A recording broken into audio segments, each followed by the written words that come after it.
آغاز توجه کنید به یک خبر فوری. منابع گو خوردی تو ما گو خوردم کسی خبرنگارتان بیناموز تایپه ناق مردم ده تشویش میندازین. افغانستان پیلن زمان ظاهرشاه واری است. نصف شب بگرد روز بگرد کسی به کسی کار نداره.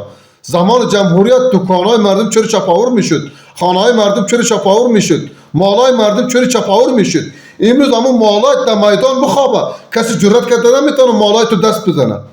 معتاد گم کرد، دوزار امارات اسلامی گم کرد. امارات اسلامی افغانستان وارد دولت دیگه هیچ دولت شده نمیتونه. زنده باد امارات اسلامی افغانستان. دل دشمنایتان بکپه. هر کسی که بدبین امارات اسلامی است با مادرکش کش کنید. کس مادر تایپه امروز آمدین نام امارات افغانستان رو بد میکنید بی ناموسا. امارات اسلامی افغانستان عدالت است، عدالت خواهی است. کس مادر